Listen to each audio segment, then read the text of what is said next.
അഖില ലോകത്തിനും പ്രകാശത്തിൻ്റെ വിളക്കുമാടമായി പ്രപഞ്ച സൃഷ്ടാവ് സംവിധാനിച്ച പ്രവാചകനെക്കുറിച്ചുള്ള സ്മരണകളും പ്രകീർത്തനങ്ങളും ഒരു വിശ്വാസിയെ സംബന്ധിച്ച് ഏതെങ്കിലും മാസത്തെയോ ദിവസത്തെയോ പ്രത്യേക ചടങ്ങുകളിൽ പരിമിതപ്പെടുത്താനുള്ളതല്ല.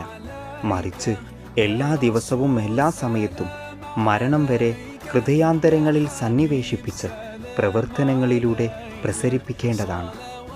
അനന്തമായ കുളിർമ ഒഴുകിപ്പരക്കുന്ന ചന്ദ്രനിലാവലകളുടെ ശീതള ഛായയിൽ സൂര്യപ്രകാശം പോലെ തിളങ്ങുന്ന പ്രവാചക പൂങ്കവനോടുള്ള സ്നേഹവും അനുരാഗവും ഒരടിമക്ക് പ്രപഞ്ചനാഥൻ നൽകുന്ന മഹത്തായ സൗഭാഗ്യവും അനുഗ്രഹവുമാണ് എന്നതിനാൽ പ്രവാചകനെ മനസ്സാ വാചാ കർമ്മണ ഹൃദയത്തിൽ ഏറ്റെടുക്കുന്ന ഏതൊരു വിശ്വാസിക്കും അത് മോക്ഷത്തിലേക്കുള്ള കവാടം കൂടിയാണ്.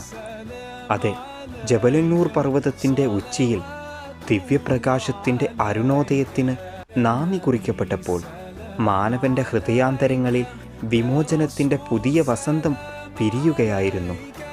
മുഹമ്മദ് എന്ന വസന്തത്തിൽ പ്രപഞ്ചനാഥൻ വിരിയിച്ച മലർവാടിയിൽ നിന്നുള്ള സൗരഭ്യം ലോകമെങ്ങും അലയടിക്കാൻ തുടങ്ങി.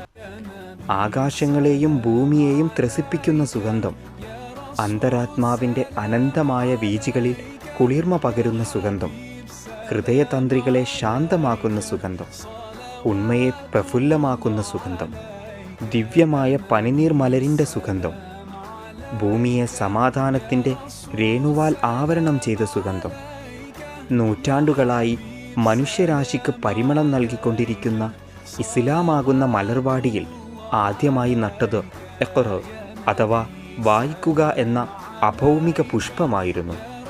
ഹിറാ ഗുഹയിലെ ഏകാന്തതയിൽ ഇഖ്റ എന്ന ദിവ്യനാദം മുഴങ്ങിയപ്പോൾ അത് പുതിയ ലോകപ്പിറവിക്ക് വേണ്ടിയുള്ള വായനയായിരുന്നു. അതുകൊണ്ട് തന്നെ ധർമ്മം കൊണ്ട് കൽപ്പിക്കപ്പെട്ടപ്പോൾ പ്രവാചകൻ അതിനെ ഉൾക്കൊണ്ടു, അനുയായികളിലേക്ക് പകർന്നു നൽകി. പ്രാർത്ഥന കൊണ്ട് കൽപ്പിക്കപ്പെട്ടപ്പോൾ അത് നിർവഹിച്ചു, വ്രതം കൊണ്ട് കൽപ്പിക്കപ്പെട്ടപ്പോൾ അത് ചെയ്തു. എന്നാൽ വായിക്കാൻ കൽപ്പിക്കപ്പെട്ടപ്പോൾ വായിച്ചില്ല, വായിക്കാൻ പഠിച്ചതുമില്ല. എന്തെന്നാൽ അക്ഷരക്കൂട്ടങ്ങളെ ചേർത്തു വെച്ചുള്ള വായനയായിരുന്നില്ലത്. അത് വായനക്കപ്പുറമുള്ള വായനയായിരുന്നു.